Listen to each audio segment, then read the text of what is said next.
Noticentro 1, CMI. Buenas noches, bienvenidos a las noticias. Los siguientes son los 3 hechos más importantes de hoy en Colombia. Fuentes de medicina legal confirmaron a Noticentro 1 CMI que en el cuerpo del coronel Oscar Dávila solo se encontró un impacto con proyectil de arma de fuego que produjo 2 orificios, uno de entrada y uno de salida.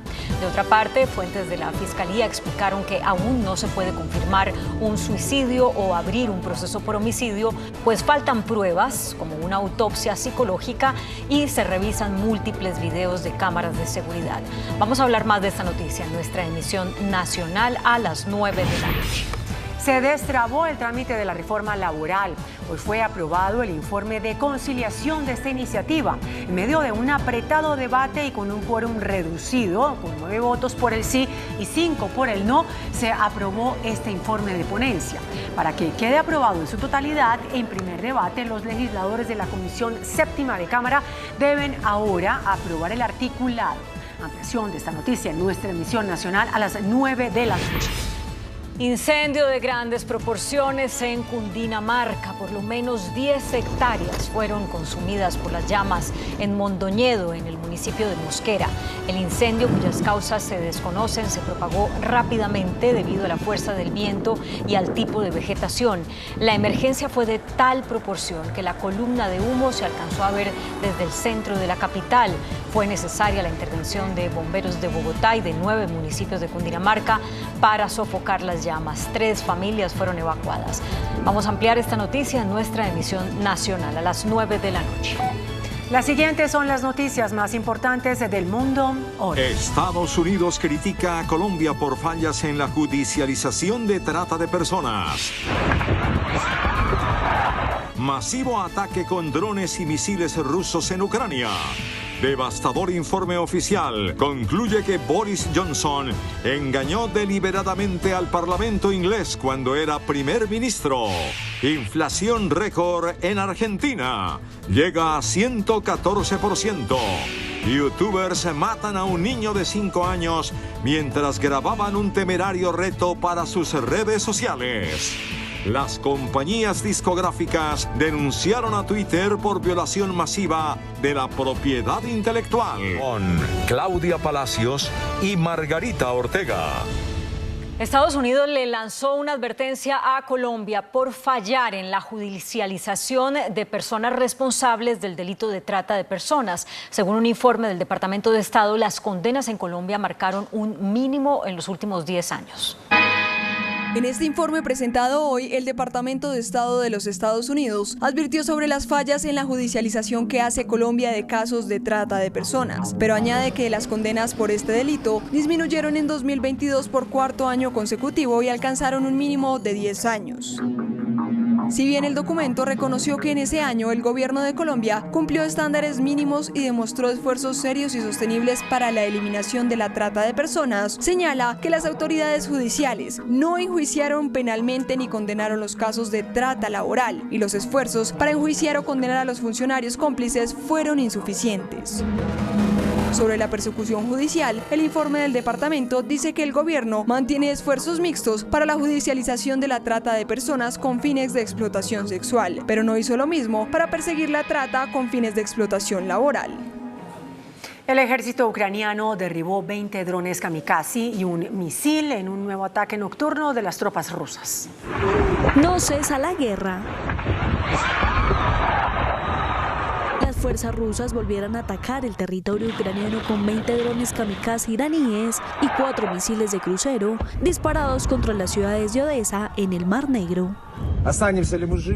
Según el ejército ucraniano, todos los drones fueron derribados, además interceptaron uno de los misiles.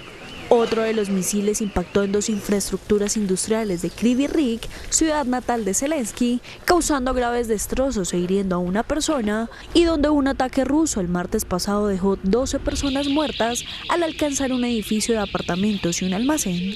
Rusia ha lanzado desde el comienzo de la guerra contra ciudades e infraestructuras ucranianas más de 1 millar de drones Shahed de fabricación iraní. El jefe de la Agencia Nuclear de la ONU, Rafael Grossi, visitó la planta nuclear de Zaporilla luego de la destrucción de la represa Yakhovka. Grossi declaró que la situación en la central nuclear es grave. La visita a la central, la más grande de Europa, tiene como objetivo determinar si está en peligro por la destrucción de la represa Yakhovka, cuya agua se utiliza para enfriar los 6 reactores. Estados Unidos desplegó sus cazas F-22 en Oriente Medio para frenar las amenazas de Rusia en la región. El Comando Central norteamericano informó que tomó esta decisión en respuesta al comportamiento no seguro y no profesional de la aviación rusa. En la zona, los F-22 Raptors, que las Fuerzas Armadas de Estados Unidos describen como el mejor avión de combate de quinta generación, se integrarán en las fuerzas de coalición terrestres y aéreas presentes en la región. Para la Cámara de los Comunes, el que entonces era el primer ministro británico Boris Johnson engañó deliberadamente al Parlamento sobre el escándalo denominado Partygate, las fiestas ilegales que realizó el conservador durante el aislamiento impuesto por la pandemia del COVID-19. La Comisión de Privilegios del Parlamento británico, compuesta por 7 diputados de mayoría conservadora, llegaron a la conclusión de que el ex primer ministro Boris Johnson faltó a la verdad en la Cámara de los Comunes cuando aseguró en repetidas ocasiones que las fiestas celebradas en la sede del gobierno durante el confinamiento por COVID-19 no incumplieron las normas de cierre impuestas por su propio gobierno. En opinión del legislativo, Johnson engañó deliberadamente al Parlamento sobre el Partygate, advirtiendo que si el exdirigente conservador que está por cumplir 59 años no hubiera renunciado a su cargo de diputado el viernes pasado, habría sido suspendido por 90 días por desacato reiterado y por intentar socavar el proceso parlamentario. Según la comisión, no existe ningún precedente de que un premier haya engañado deliberadamente a la Cámara y de manera reiterada, y entre sus recomendaciones pide que se vete a Johnson el acceso a la sede del Parlamento, pese a que habitualmente es un privilegio del que gozan los ex primeros ministros. Johnson, que con su renuncia evitó una sanción de sus pares, denunció la existencia de un montaje político y calificó a la comisión como antidemocrática, pese a que está conformada en su mayoría por miembros de su propio partido. La Embajada de Estados Unidos en Colombia informó que los tiempos para sacar la visa se redujeron a 30 días. La Embajada de Estados Unidos en Bogotá anunció a través de sus redes sociales que los tiempos de espera para procesamiento y atención de los solicitantes pasaron de un mínimo de 6 meses a tan solo 30 días. If you qualify, appointments are available within the next 30 days. En algunos casos, usuarios habían criticado que no había opción de cita antes del 2025. Sin embargo, el esfuerzo del Departamento de Estado y todo el personal de la misión diplomática logró destrabar el nudo que se había formado por el represamiento que causó la pandemia. Por otra parte, la Embajada americana también recordó que a partir de este 17 de junio de 2023 aumentarán las tarifas de las visas. La de turismo aumentará $25, quedando en $185.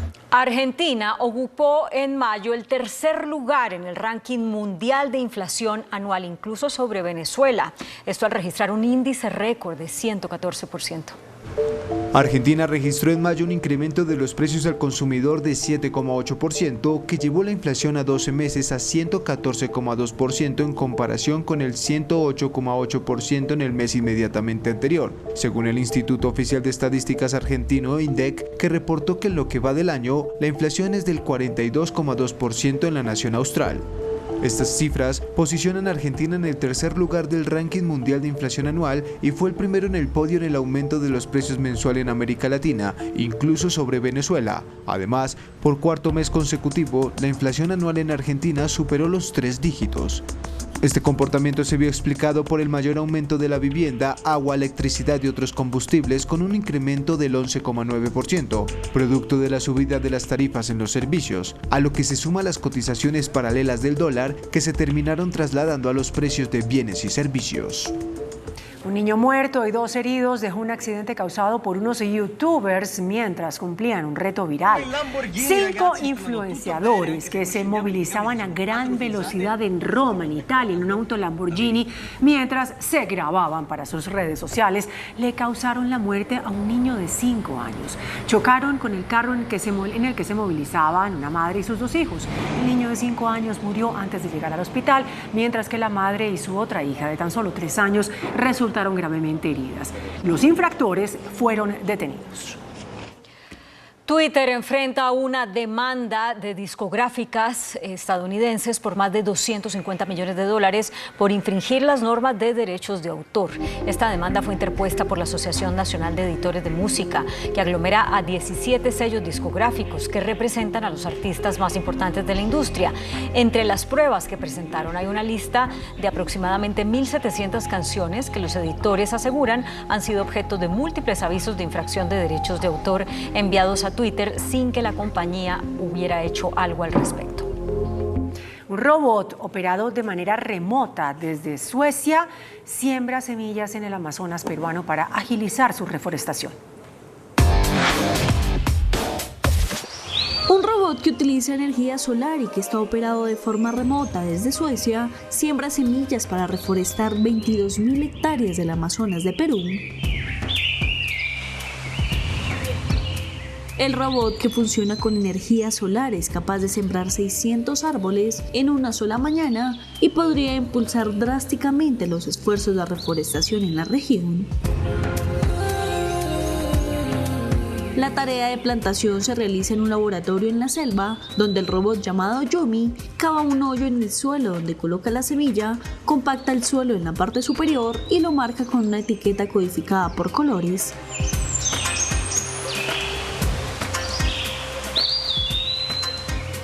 Con este sistema se supera la dificultad de encontrar personas dispuestas a quedarse a trabajar en una ubicación remota en la selva.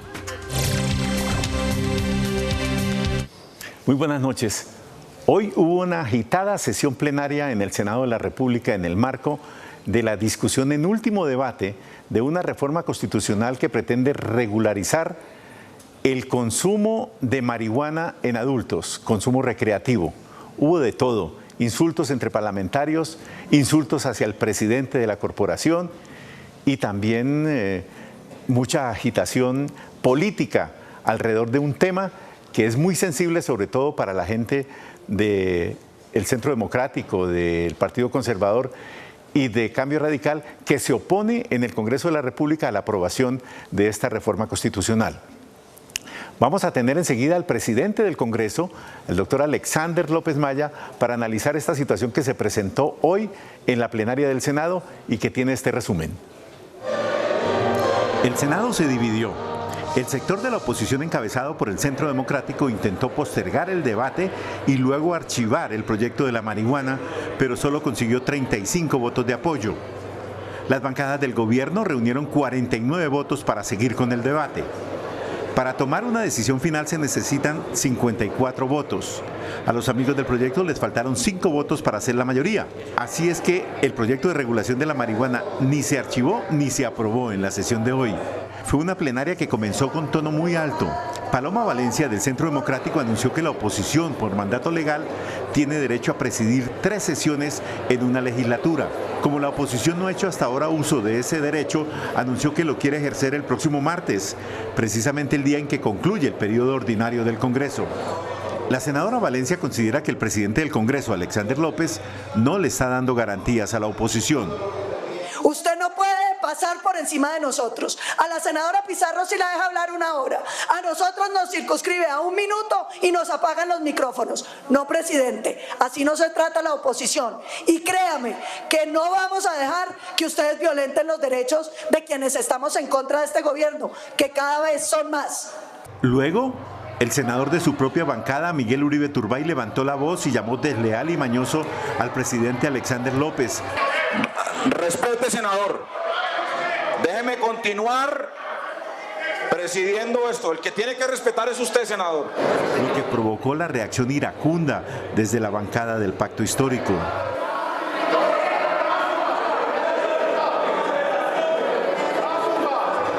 Después vino una verdadera trifulca. 2 senadores de la propia coalición de gobierno, J.P. Hernández, de Alianza Verde, e Inti Asprilla, también de Alianza Verde, se insultaron. J.P. Hernández utilizó recursos parlamentarios como pedir la verificación del quórum para tratar de bloquear el proyecto de la marihuana, que a él le parece que es una velada legalización del narcotráfico. Inti Asprilla le recriminaba el comportamiento a Hernández.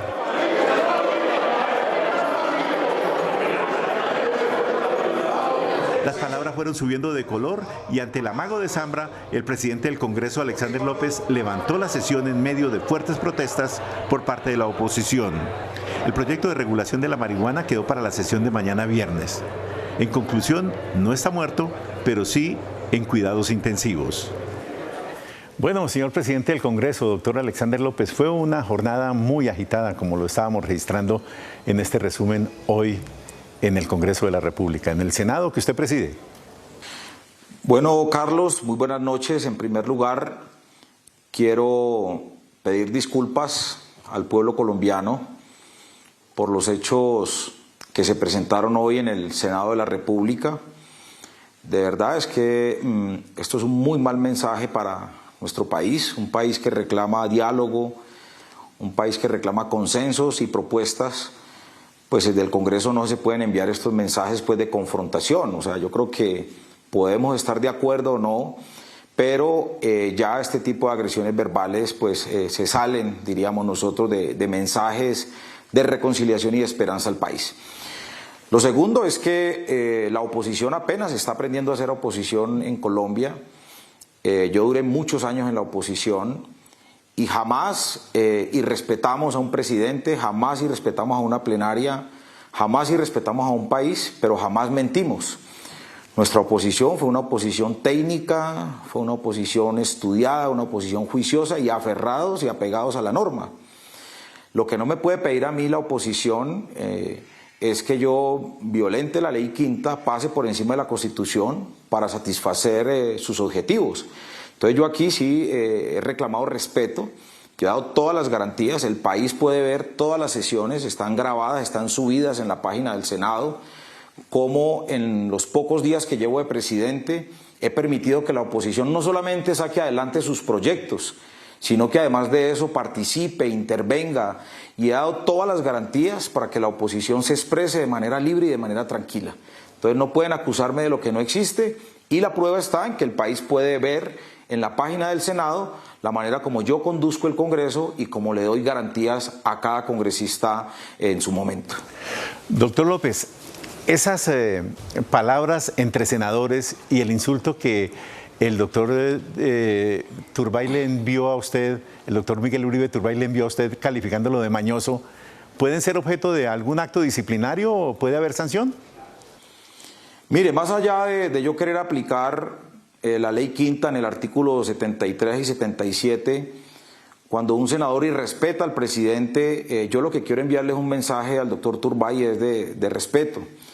O sea, las discusiones se dan con argumentos, no con insultos, improperios contra el presidente. Él trató de agredirme, de palabra me agredió, y eso finalmente, pues yo entiendo que puede haberse acalorado, pero creo que diríamos nosotros, las propuestas, ¿sí?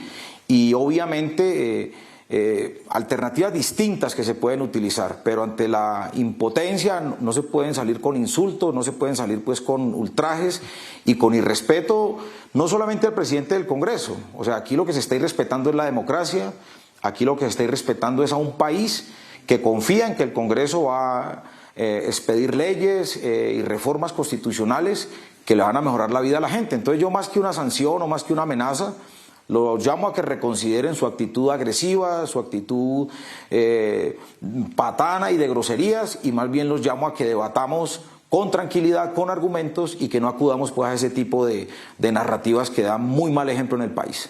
Sí, señor. Hay una queja de fondo del Centro Democrático, que es el principal partido de oposición, en el sentido de que, como el estatuto de oposición establece que por lo menos 3 veces en una legislatura la oposición tiene derecho a presidir una sesión plenaria o una sesión en comisión, que usted les está embolatando esa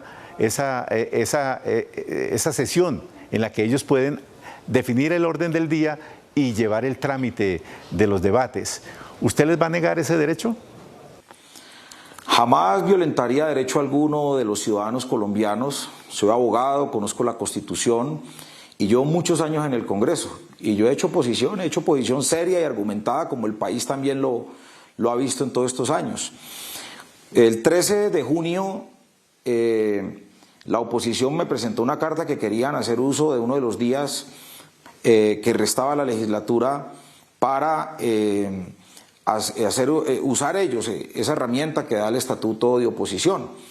Yo le contesté el otro día que nos sentáramos y definiéramos qué día para yo poder organizar una agenda. Estamos cerrando legislatura y no logramos la reunión el día de ayer, pues porque estábamos en plenaria y no se logró la reunión. Solo hasta hoy a las 3:05 de la tarde me entregan el orden del día para solicitar que la reunión que la sesión de la oposición se haga el último día de la legislatura, o sea, el 20 de junio. La ley, el estatuto de oposición establece que son 3 días dentro de la legislatura y ellos escogieron el último día de él. Yo, la verdad, la ley no dice que la oposición escoja el día. La ley dice que son 3 días dentro de la legislatura. Yo el 20 de junio ya tengo una agenda preestablecida con los voceros de los partidos. Yo me reuní esta semana con los voceros de los partidos. Acordamos unas prioridades de proyectos. De hecho, tengo más de 13 conciliaciones el próximo martes, pues que son leyes muy importantes en materia de educación, de protección animal, en materia de defensa de derechos de la niñez. Bueno, son proyectos muy importantes para el país y ya hay una agenda preestablecida. Yo les he respondido una carta el día de hoy, donde ellos pueden escoger dentro de los 3 días siguientes al día de mañana viernes, para que ellos hagan uso de su derecho como lo establece el estatuto de oposición. Insisto, el estatuto de oposición no le permite a la oposición escoger el día. Eso se concerta y se dialoga para poder que sea así, pero yo tengo ya previamente establecido el próximo martes 20. Escogen ese día porque la pretensión es tratar de tumbar proyectos que vienen allí de interés para el gobierno, de interés para otro grupo de congresistas que están esperando que el 20 se vote en estos proyectos, que inclusive de no votarse ya es el cuarto debate y de no votarse se hunden estos proyectos. Y obviamente yo estoy interesado y quiero de verdad con la mayor responsabilidad que la oposición ejerza su derecho en estos 3 días que les he mencionado, sábado, domingo y lunes.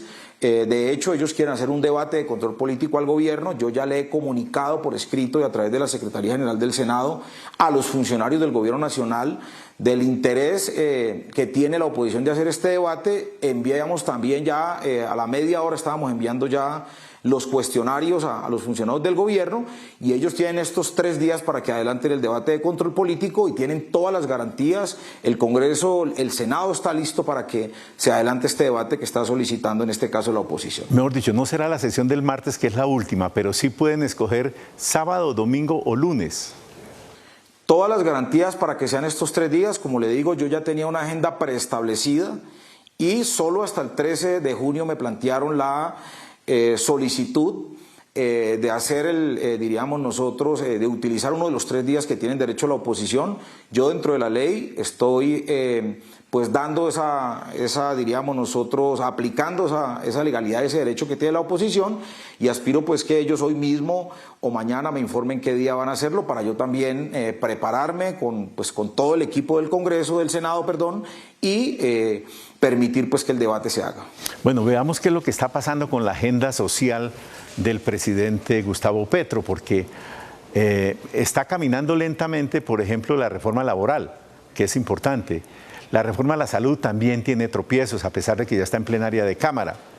La reforma pensional pasó su primer debate, no sin dificultad, pero al menos en 2 jornadas pudieron aprobarlo. ¿Qué pasa con las reformas sociales del presidente Petro, señor presidente del Congreso? Bueno, pues lo primero que yo tengo que decir es que a pesar del ataque feroz, ¿sí? Pues de algunos medios de comunicación, ¿sí?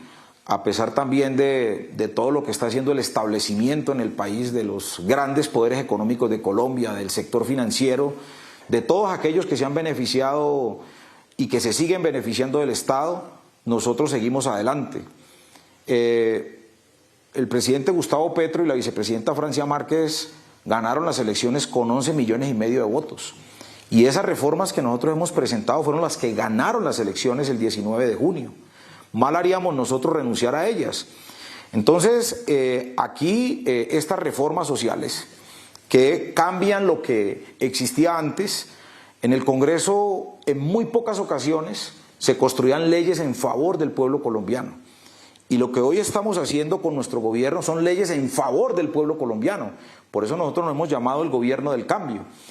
Esas leyes van aún a pesar de toda la oposición, aún a pesar de las mentiras, aún a pesar de los estudios falsos que sacan, aún a pesar de los montajes, aún a pesar de las cortinas de humo, aún a pesar de la forma como tratan, ¿sí?, de violentar y de afectar la dignidad humana del presidente, la dignidad humana de la vicepresidenta y de algunos funcionarios del gobierno, las reformas avanzan.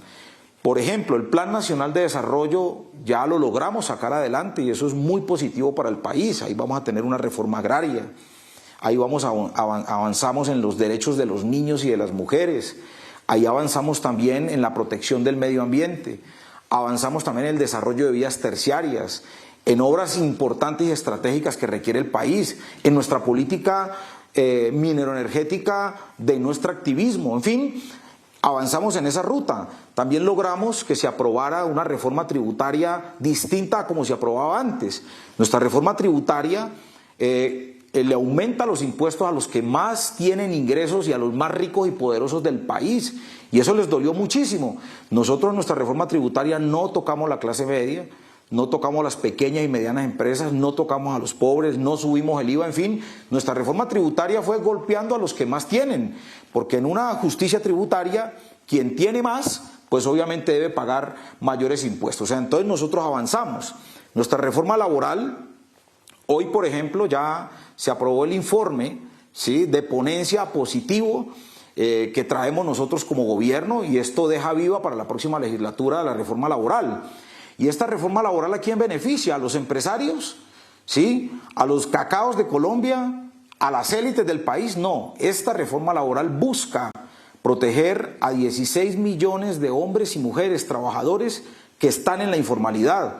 Busca recuperar las horas extras, los recargos nocturnos, los dominicales y festivos, y busca también que los trabajadores tengan un contrato laboral para poder tener una pensión digna y para poder tener una seguridad social. O sea, esa reforma laboral busca eso, o sea, proteger los derechos de los trabajadores y las trabajadoras de Colombia, que esos derechos hoy están conculcados. Hoy un trabajador puede laborar 10, 12, 14 horas y en muchos de los casos se ganan menos del mínimo. Eso hay que regularlo y eso hay que protegerlo. Esa es una herramienta fundamental. En materia de salud, ¿quiénes se oponen a la reforma a la salud realmente?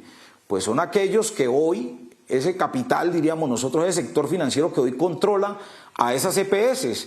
El sistema de salud al año en Colombia tiene una bolsa de 82 billones de pesos. Con la sola decisión de nuestro proyecto de salud, de nuestro proyecto público y universal de salud, automáticamente vamos a generar un ahorro cercano a los 6, 7 billones de pesos de intermediación administrativa o financiera. Vamos a lograr llegar a más de 600 municipios donde nuestro sistema de salud no llega de manera eficiente. Vamos a cortarle, diríamos nosotros, las venas a todas las mafias que a través de algunas IPS están saqueando nuestro sistema de salud. Pero también vamos a tener una atención preventiva en salud. No puede ser que la gente cuando llegue ya al sistema de salud prácticamente se esté muriendo y tenga que acudir a una tutela para poder salvar su vida. O sea, los jueces se convirtieron ya en los médicos de nuestro país. En los últimos 20, 22 años, ¿sí?, se han presentado casi 3 millones de tutelas buscando derechos de las personas o de los pacientes que han querido llegar al sistema de salud. Y vamos a resolver también un problema que tiene que ver con la atención primaria. Eso es fundamental en materia de salud porque arreglamos un problema de corrupción estructural que tiene el sistema de salud colombiano y con esos recursos los reinvertimos, ¿sí?, los reinvertimos en la población y de esta manera nosotros tenemos un sistema de protección real en materia de salud en nuestro país para que el paciente, ¿sí?, hoy tenga unos derechos garantizados y no como ocurre hoy, que el paciente lo tratan como cliente y nosotros consideramos pues que ese tipo de injusticia se tiene que acabar. Entrevistas del Canal 1 esta noche con el presidente del Congreso, Alexander López. En el tema del paquete de reformas sociales que está tramitando el Congreso de la República, nos habla ahora de la reforma pensional. Es una reforma que fue aprobada inclusive con el respaldo de algunas bancadas que se habían venido oponiendo a esta clase de reformas. Es que justamente es eso, Carlos. logramos el día de ayer sacar adelante en primer debate en la Comisión Séptima del Senado la reforma pensional. Esta reforma pensional lo primero que hace es proteger el ahorro de los trabajadores y las trabajadoras del país. Son cerca de 380 billones, ¿sí?, que hoy las controla y las maneja completamente el sector financiero. Esa misma plata inclusive se la prestan a las personas para vivienda a un interés 3 veces o 4 veces más alto, siendo la plata de los mismos trabajadores. Entonces, con ese ahorro que se va a lograr, porque vamos a organizar el sistema, vamos a fortalecer el régimen de prima media para que los trabajadores no se pensionen pues con un 62, 65%, sino que esa pensión esté por encima del 75%. El régimen de transición que traemos allí también protege a las mujeres, inclusive la Corte Constitucional acaba de emitir un fallo, una sentencia, que garantiza la protección de las mujeres, entendiendo pues que las mujeres están en un estado de indefensión y están en un estado de protección en materia laboral, y ellas van a estar en un régimen de transición en este sistema pensional de 750 semanas, y los hombres van a estar en un régimen de transición de 900 semanas, asumiendo pues ese desequilibrio histórico que ha habido desfavoreciendo a las mujeres. Pero también con el ahorro que vamos a lograr con esta reforma pensional, vamos a lograr que 3 millones de adultos mayores de 65 años reciban un subsidio de vejez de 224.000 pesos. Esto les va a permitir terminar pues su vejez de manera digna, y esto es parte del esfuerzo que se está haciendo, porque muchos de esos abuelos, de esos adultos mayores, pues hicieron aportes al sistema de pensiones, pero no alcanzaron ni la edad ni alcanzaron las semanas de cotización. Entonces lo que estamos haciendo es organizar nuestro sistema pensional en Colombia, y por fortuna hemos logrado también un consenso con los distintos partidos, salvo pues la oposición, el Centro Democrático y Cambio Radical, quienes se oponen a este tipo de opciones que, como lo he dicho en cada una de las reformas sociales, traen un beneficio directo a la población colombiana, y obviamente aquí lo que estamos haciendo es quitar una cantidad de gabelas y beneficios que tenía el sector financiero y los grandes poderes económicos de este país. Sí. Doctor Alexander López, usted como presidente del Congreso, ¿cree que hay un complot contra el presidente Gustavo Petro ahora que estalló esta crisis política a raíz de las interceptaciones o de las comunicaciones que tuvo Armando Benedetti con Laura Sarabia, la ex jefe de gabinete del presidente Petro? ¿Para usted hay un complot o esto es realmente lo que está pasando, lo que está ocurriendo y es inatajable? A ver, hay unos hechos que no los vamos a ocultar. Y hay unas, diríamos nosotros, unas realidades que el país conoce, ¿sí? Y tampoco se pueden ocultar. Por ejemplo, lo de las chuzadas, los audios del señor Benedetti, ¿sí? Y ahora pues la muerte del coronel de la policía adscrito a la presidencia de la República, la seguridad de la presidencia de la República. Esos son hechos que no se pueden desvirtuar. Y aquí lo que nosotros estamos pidiendo, y el propio presidente lo ha hecho, inclusive le ha solicitado a la Fiscalía, a la Procuraduría, al Consejo Nacional Electoral, que de manera urgente y perentoria procedan a desarrollar las investigaciones para que el país conozca la verdad y qué fue lo que pasó. Eso de manera concreta es una exigencia del propio presidente y de nosotros mismos como pacto histórico, para que esos hechos que hoy conoce la opinión pública, pues las autoridades de manera urgente avancen las investigaciones. O sea, inclusive abrió Palacio para que entrara la Fiscalía a recaudar pruebas, así se hizo, y Palacio está abierto, la Casa de Nariño está abierta para que pues obviamente procedan a hacer las investigaciones, entendiendo pues que muchas, diríamos nosotros, o muchos de los hechos que conoce el país pueden haber surgido de allí. Pero por lo demás hay una estrategia mediática muy grande, y no solamente mediática, sino una estrategia de redes, pero también una estrategia de grandes poderes económicos, de las élites de este país, de lo que nosotros hemos denominado el establecimiento, por no permitir que el gobierno de Gustavo Petro avance. Por ejemplo, estas 3 reformas de las que estábamos hablando, les va a quitar grandes poderes económicos, grandes recursos van a perder con estas reformas económicas, porque esos recursos llegan a la gente, pues obviamente las condiciones de vida del pueblo colombiano van a mejorar. y eso pues ellos no quieren perder definitivamente pues todos esos beneficios que siempre han tenido, y eso es lo que ha tenido a nuestro pueblo en una condición de pobreza y de miseria y de desigualdad. Entonces sí hay una estrategia, lo que ha denominado el presidente y lo que hemos denominado nosotros desde el Congreso, sí, un golpe blando, es tratar de dañar la imagen del presidente, de tratar de dañar la imagen de la vicepresidenta. De esta manera crean una narrativa o crean unas cortinas de humo diciendo este es un presidente malo, este es un presidente no creíble, este es un presidente que debe renunciar, es un presidente que debe caer, es un presidente ilegítimo, y con esa narrativa van minando la credibilidad de la gente. Y en ese sentido, pues los hechos lo que están demostrando es otra cosa muy contraria a lo que pues, se quiere mostrar aquí en Colombia. Tenemos un presidente que se ha convertido ya en un gran líder mundial en materia de protección del medio ambiente. Las cifras en materia de recuperación y reactivación económica del país son mucho más positivas en el primer año que durante los 4 años del gobierno de Iván Duque. La reducción del desempleo son cifras muy importantes. La reducción inclusive del dólar frente al peso colombiano son cifras muy importantes y alentadoras. La misma inversión extranjera que ha llegado al país se ha duplicado. Entonces tenemos unos indicadores muy importantes y que pues a esas informaciones positivas no les dan crédito y no les dan difusión. O sea, tratan es de manera permanente estar buscando y escarbando qué puede afectar a la imagen del presidente, y con eso pues obviamente propiciar el golpe blando que nosotros creemos que sería nefasto para el país. Se nos acabó el tiempo, senador Alexander López, presidente del Congreso. Le agradecemos mucho que haya aceptado esta invitación en Entrevistas Canal 1. Y a ustedes, amigos televidentes, muchas gracias por la sintonía. Con Claudia Palacios y Margarita Ortega.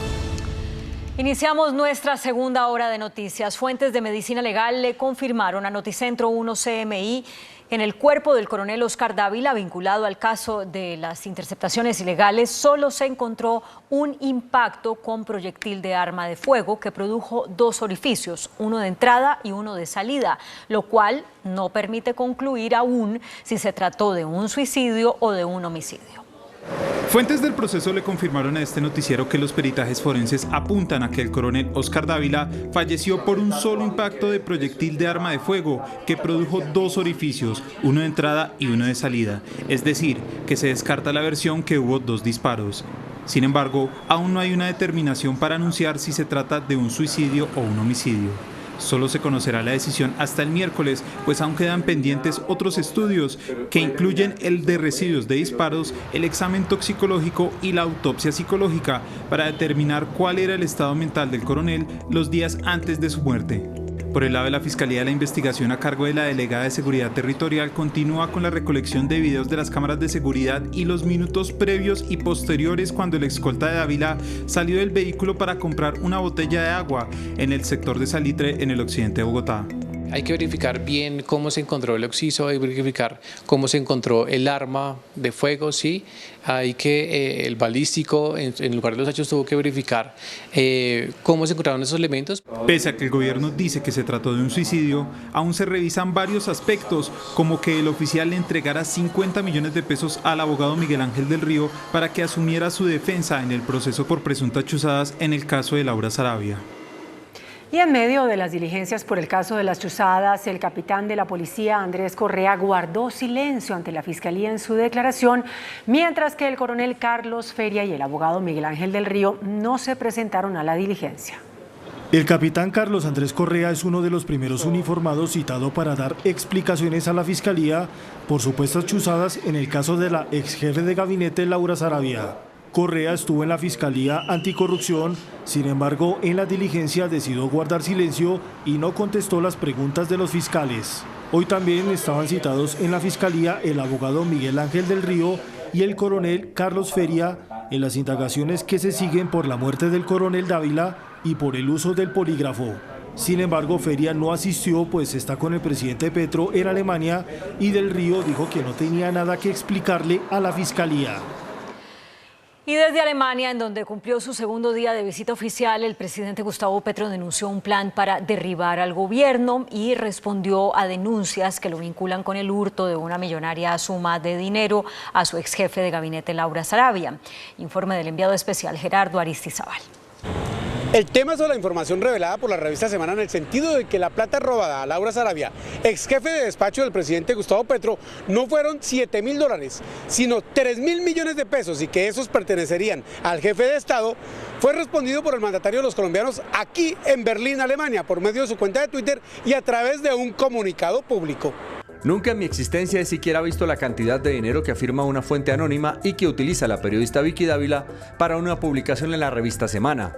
Por lo tanto, son falsas las afirmaciones entregadas por una supuesta fuente que no se identifica, en las que se me relaciona con altas sumas de dinero en efectivo. Estas afirmaciones, que son difíciles de acreditar debido a su carácter anónimo, tienen un ánimo difamatorio. Estos supuestos testimonios, que tienen un interés difamatorio en contra del presidente de la República, buscan minar la confianza de la ciudadanía en el gobierno nacional a través de versiones sobre hechos en los que no se aportan ni existen ningún tipo de pruebas. El primer acto que sostuvo este jueves el presidente Gustavo Petro fue una reunión con la comunidad colombiana que reside aquí en Alemania. Manifestó allí una vez más que lo quieren tumbar a su gobierno y que quieren romper el vínculo que existe con el pueblo, que lo eligió mayoritariamente el año pasado. Nos atacan como ni... Yo creo que yo hablaba de Pedro Castillo y hablaba, no, ya pasaron la frontera. Mucho más allá, ¿no? Y nos van a seguir atacando más y más para romper la relación entre el gobierno y el pueblo, para derribar el gobierno. En la misma reunión con sus compatriotas, el presidente Gustavo Petro se quejó de que los colombianos que adquieren la nacionalidad alemana tengan que renunciar a la colombiana. Dijo que mañana le planteará que eso no puede ser al canciller alemán y al presidente de este país. A ningún ciudadano alemán, ciudadana, si quiere o desea ser ciudadano colombiano, se le exige renunciar a la ciudadanía alemana.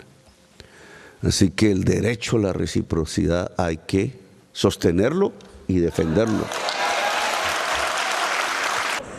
Durante el día, el presidente también sostuvo reunión con empresarios alemanes a los que invitó a invertir en Colombia. Fue al Parlamento alemán y en la noche tuvo un encuentro con miembros de la comunidad colombiana en Fescol. Allí reiteró una vez más que el veneno que vende Colombia a Alemania es el carbón, al hacer exposición sobre la transición energética y el cambio a energías limpias. Dijo que eso, a pesar de que sucede, no puede suspenderse por el momento en Colombia las exportaciones. La principal exportación de Colombia a Alemania, que creció como por 20 el año pasado, es carbón. Es decir, el veneno.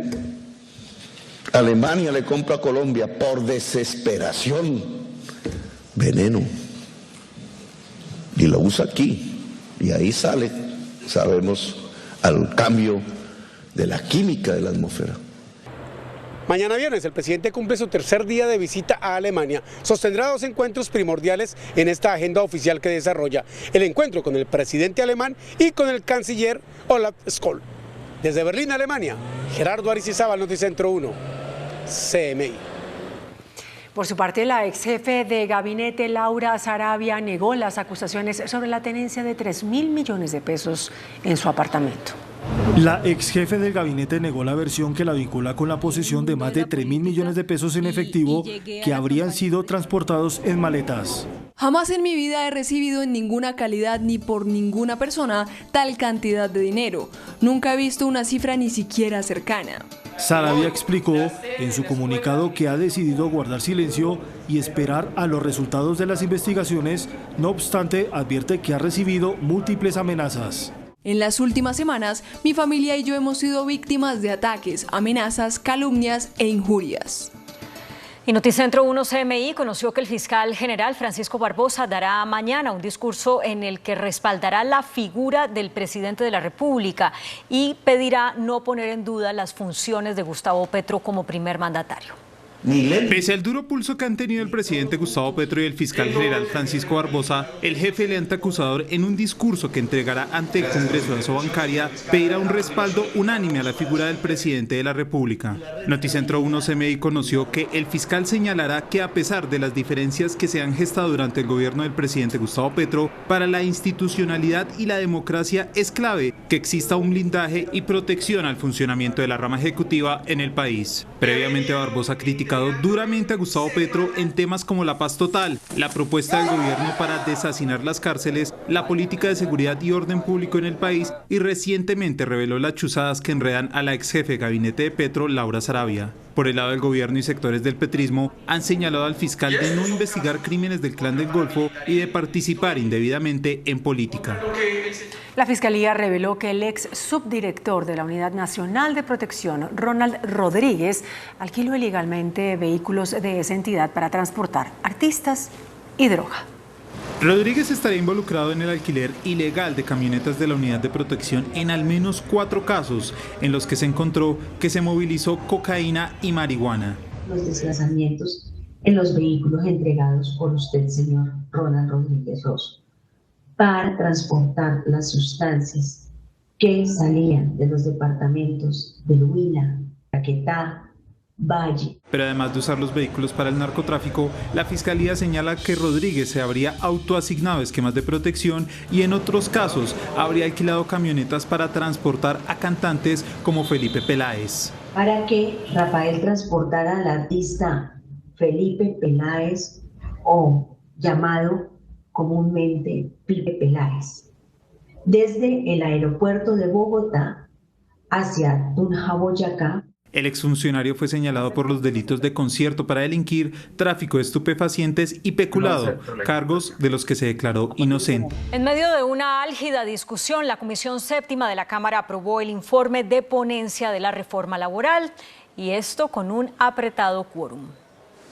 La Comisión Séptima de la Cámara de Representantes cuenta con 21 integrantes. Para la aprobación de la reforma laboral eran necesarios 11 votos. Sin embargo, iniciando la sesión no se lograba concretar el quórum decisorio, pues había solo 10 representantes. La situación se resolvió con la llegada del representante conservador Jorge Quevedo, quien contribuyó con su presencia para completar el quórum y votar 3 impedimentos y aprobarlos. Con esta decisión el quórum se redujo, pues esos 3 congresistas quedaron impedidos para votar, 2 del Partido Liberal y 1 del Partido de la U. Al finalizar esta votación, el representante conservador se retiró. He venido hoy, he hecho presencia y debo retirarme dejando la constancia de que obviamente las decisiones del partido no debo participar en lo que viene de la discusión de la reforma laboral. El Partido Azul no vio con buenos ojos la actuación de Quevedo y anunció la suspensión al representante por 90 días, pues la postura del partido era no votar el proyecto. Cabe anotar que en total fueron 4 impedimentos aprobados de congresistas que estaban en contra de la reforma, pero se negaron 3 impedimentos de congresistas a favor de la reforma. Con las cosas así, la comisión quedó solo con 17 congresistas habilitados para votar. Para aprobar necesitaban 9 votos. Hay afán de pupetrear. Finalmente aprobaron el informe de ponencia de la reforma laboral con 9 votos a favor y 5 en contra, a pesar de los argumentos de la oposición en contra del proyecto. Se pueden perder cerca de 450.000 empleos formales por cuenta de la reforma. Esa es una fórmula que tiene claramente lo que fue la comisión asesora o investigadora del Banco de la República, pero nosotros, primero que todo, no estamos de acuerdo con un análisis de prospectiva, porque no es así como se tasa la posibilidad del desempleo en el país. Ahora la comisión debe votar el articulado del proyecto para que quede aprobado en primer debate. La reforma constitucional para regular el uso recreativo de la marihuana en adultos no pudo ser aprobada en la sesión plenaria del Senado, donde se discutía el último debate. Esto debido a una discusión entre congresistas. Desde las bancadas del Centro Democrático, el Conservatismo y Cambio Radical se lanzaron fuertes ataques a la reforma que plantea la legalización del cultivo, comercialización y consumo con fines recreativos de la marihuana en adultos. 2 veces trataron de hundir el proyecto, pero las bancadas de derecha no consiguieron la mayoría, como tampoco lo pudieron hacer quienes están en favor del proyecto. Respete, senador. Un amago de zambra se registró a partir del momento en que el senador uribista Miguel Uribe Turbay llamó mañoso y desleal al presidente del Congreso. Luego se enfrascaron en una disputa 2 senadores de Alianza Verde, JP Hernández e Inti Asprilla. Ante esta situación, el presidente del Congreso levantó la sesión en medio de protestas de las bancadas antigobiernistas. A algunos congresistas les hace falta un poco enviar un mensaje de respeto y de consideración con el país. Este es un país que está demasiado polarizado. Y si este país desde aquí, desde el Congreso, nosotros no enviamos mensajes positivos, de entendimiento, de respeto, pues ¿qué le vamos a pedir nosotros al pueblo colombiano? Que se tranquilicen. La senadora gobernista María José Pizarro asegura que la derecha está tratando de bloquear la agenda social del gobierno. Preocupante. Pues lo que nosotros vemos es que hay una estrategia dilasoria de dilatar cuando les conviene, y cuando no les conviene, pues ahí están todos sentados. Eso es lo que hemos visto en todas estas sesiones. Mañana habrá nueva plenaria en el Senado, pero la mesa directiva no incluyó el proyecto de marihuana en el orden del día. Gobernadores de diferentes regiones del país volvieron a prender las alarmas por la delicada situación de orden público que enfrentan. Un llamado al gobierno nacional hizo la Procuraduría frente a las actuaciones que se deben adelantar en 11 departamentos como Antioquia, Meta, Nariño y Cauca, con graves problemas de orden público y que impactan la seguridad ciudadana.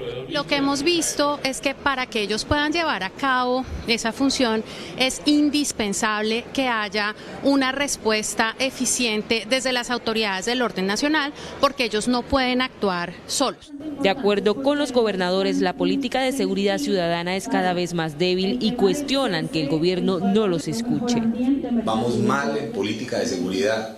No hay un liderazgo marcado, orientado desde el Ministerio de la Defensa. No la tenemos. Hoy lo que vemos es a todos estos grupos que son un salpicón de la criminalidad, porque es Clan del Golfo, Disidencia, Segunda Marquetalia y tantos otros. Hoy en el departamento de Nariño hay 13 grupos al margen de la ley, disputándose los territorios.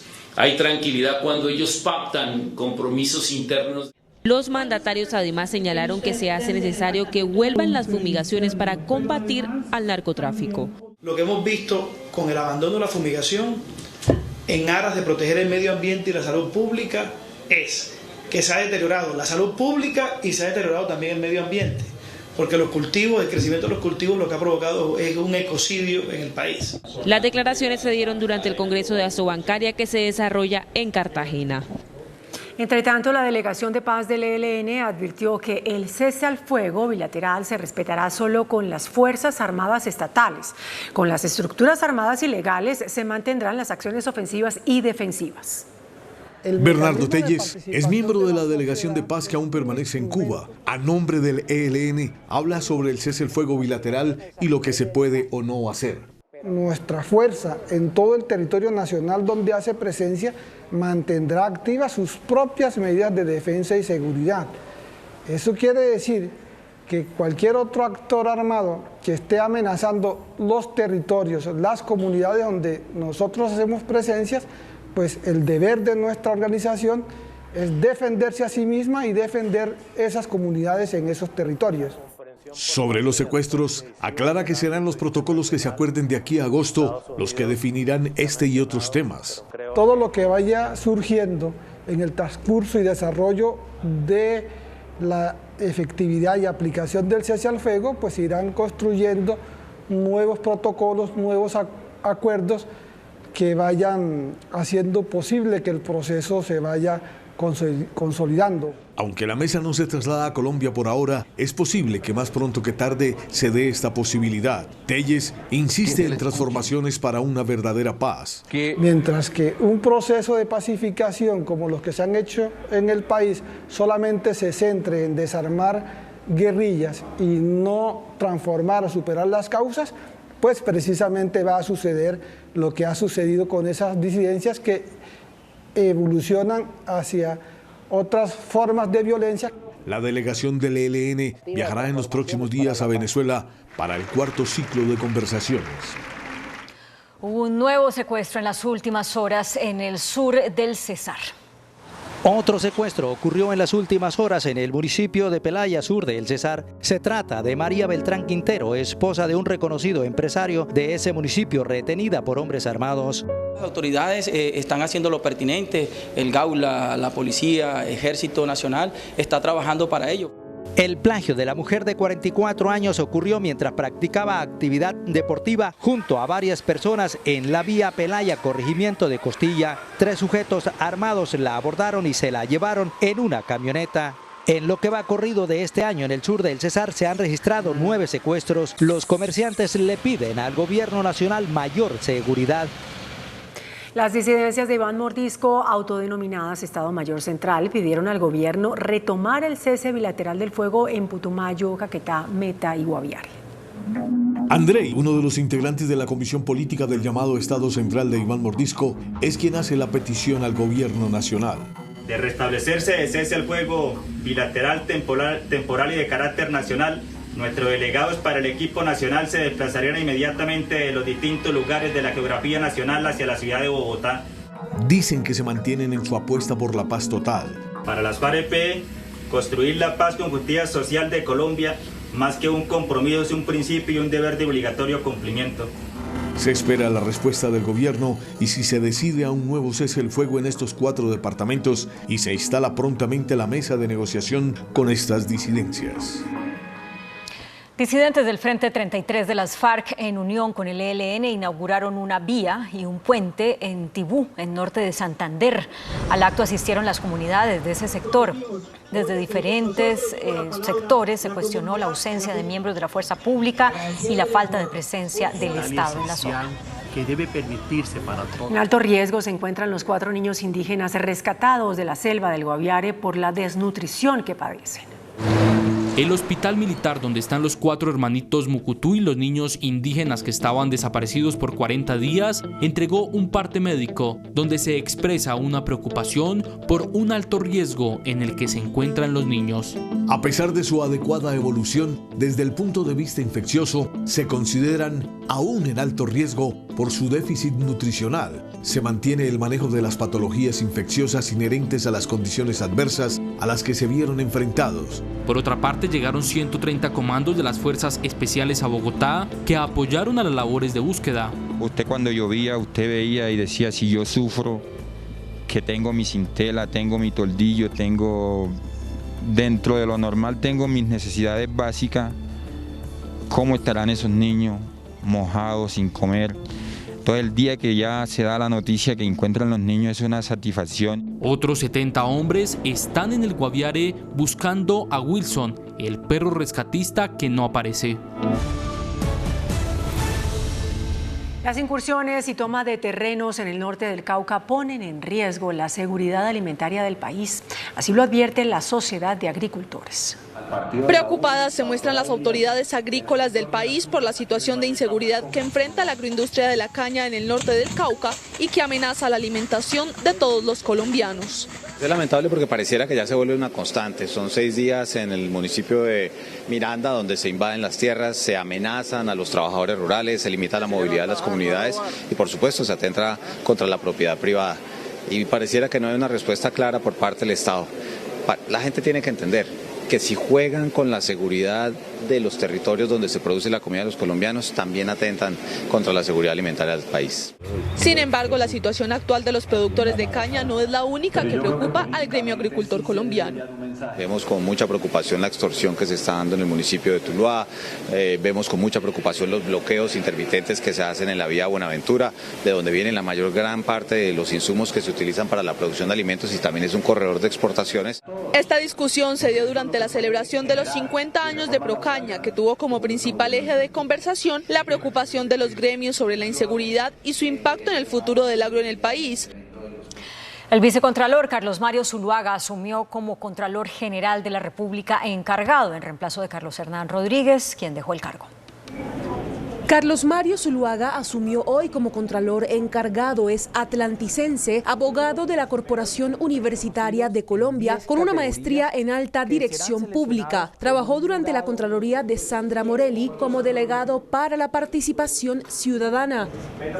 Zuluaga ha sido cercano del senador conservador Efraín Cepeda y aspiró a la alcaldía de Sabana Larga Atlántico en 2015 por el Partido Azul. Zuluaga reemplazará durante algunas semanas al saliente Carlos Hernán Rodríguez, cuya elección fue anulada por el Consejo de Estado. La Alta Corte estudia una tutela del Contralor saliente con la que pretende su reintegro al cargo. Entre tanto, el Congreso deberá adelantar una nueva convocatoria pública para elegir a un nuevo Contralor en propiedad. Las autoridades lograron controlar un incendio registrado en zona rural de Mosquera, en Cundinamarca. Las llamas estuvieron muy cerca de llegar al relleno sanitario de Mondoñedo. Por lo menos 10 hectáreas fueron consumidas por las llamas en Mondoñedo, municipio de Mosquera. El incendio, cuyas causas se desconocen, se propagó rápidamente por la fuerza del viento y el tipo de vegetación.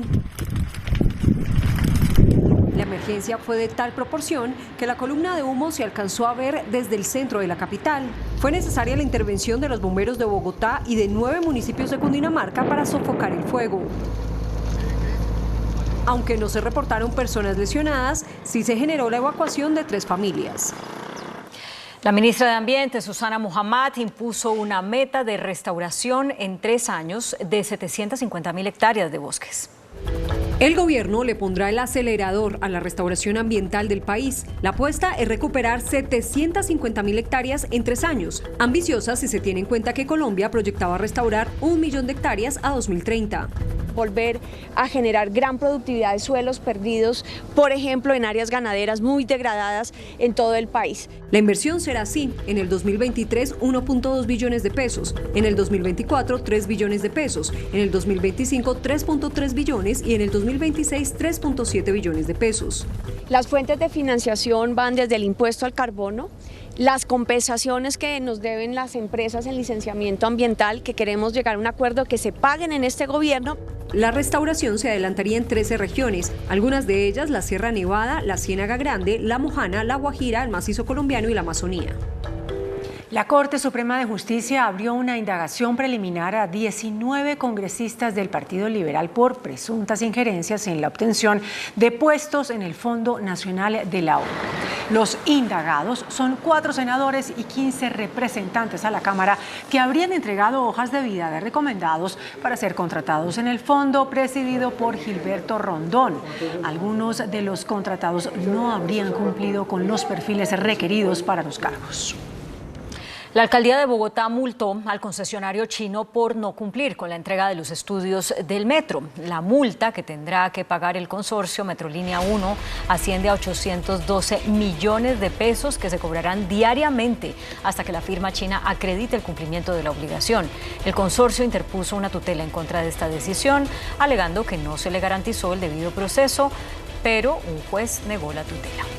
Estados Unidos lanzó una advertencia por fallas de Colombia en la judicialización de los casos de trata de personas. De otra parte, hubo un masivo ataque con drones y misiles rusos en Ucrania. Noticias del Mundo en Noticentro 1 CMI. En este informe presentado hoy, el Departamento de Estado de los Estados Unidos advirtió sobre las fallas en la judicialización que hace Colombia de casos de trata de personas, pero añade que las condenas por este delito disminuyeron en 2022 por 4º año consecutivo y alcanzaron un mínimo de 10 años.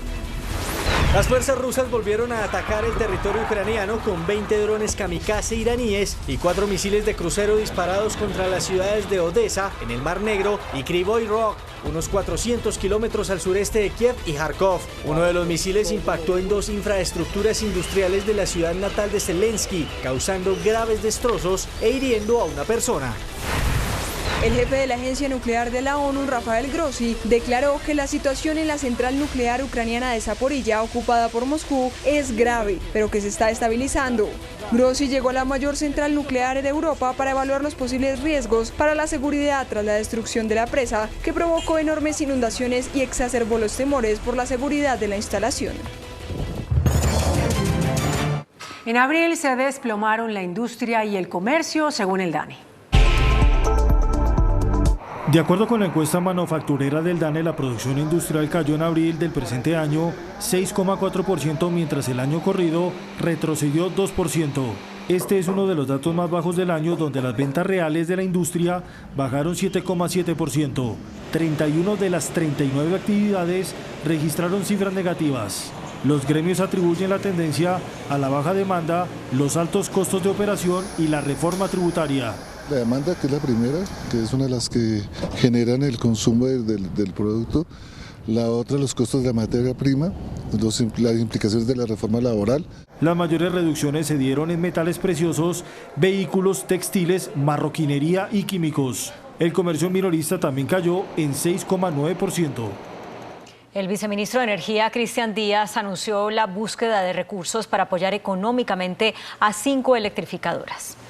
La opción tarifaria a medida que se adoptó en la pandemia tiene en problemas financieros a varias electrificadoras del país. El gobierno busca alternativas como líneas de crédito a través de Findeter y recursos en el proyecto de adición presupuestal para dar liquidez y garantizar la operación. Una puede ser que se den algunas líneas de financiación o que se den algunos mecanismos de traslados de esas deudas. El funcionario dijo que el sector está preparado, pero deben tomarse medidas para tener el parque energético al 100% de cara al fenómeno del Niño.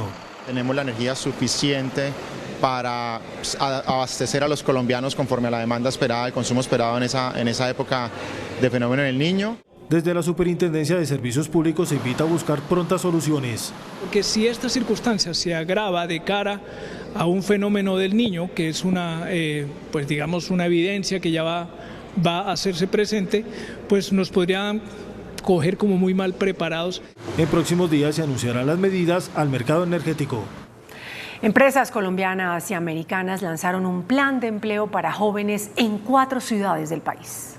Con el fin de contribuir a la generación de empleo en el país, el sector empresarial impulsa un programa para jóvenes entre 18 y 28 años. Al menos 750 empresas nacionales y extranjeras, sobre todo de Estados Unidos, desarrollan un plan de primer empleo en 4 ciudades capitales del país. Bogotá, Cali, Medellín y Cartagena ya registran 6.429 jóvenes beneficiados con contratos a término indefinido. Y que hoy en día empiezan un proceso de formación desde las empresas para un crecimiento personal y laboral. Más de 40 sectores y actividades son parte del portafolio donde los jóvenes podrán aplicar dependiendo de sus capacidades. La Superintendencia de Sociedades admitió en reorganización a Ultraer SAS. Con la medida se espera que la empresa pueda definir nuevas condiciones para la normalización de sus pasivos y garantizar una recuperación operativa, financiera y organizacional. El índice de capitalización de la bolsa, que mide el comportamiento de las 25 principales acciones, cerró al alza. El índice selectivo MSCI Colcap de la Bolsa de Valores de Colombia subió 0,02% a 1.178 puntos. La acción de la Bolsa de Valores de Colombia fue la que más subió, con una valorización de 7,95% a 10.250 pesos. La acción de Bancolombia fue la que más bajó, con una pérdida de 1,49% a 32.410 pesos. La acción más negociada de la jornada fue la de Preferencial Bancolombia, al movilizar más de 10.000 millones de pesos, con una variación negativa de 0,07% a 29.080 pesos. El dólar cerró a la baja. Indicadores económicos en Noticentro 1 CMI. Tasa representativa del mercado que regirá para mañana viernes será de 4.164 pesos con 66 centavos. Los profesionales del cambio compran la divisa en promedio en 4.070 pesos y la venden en 4.150 pesos. Un euro cuesta 4.528 pesos con 90 centavos. La libra de café en Nueva York se cotizó a $1.87. El azúcar se transó en 26,4 centavos de dólar la libra. El barril de petróleo WTI se cotizó en $70.57. La referencia Brent para Colombia se cotizó en $75.61. Una acción de Ecopetrol cuesta 2.153 pesos.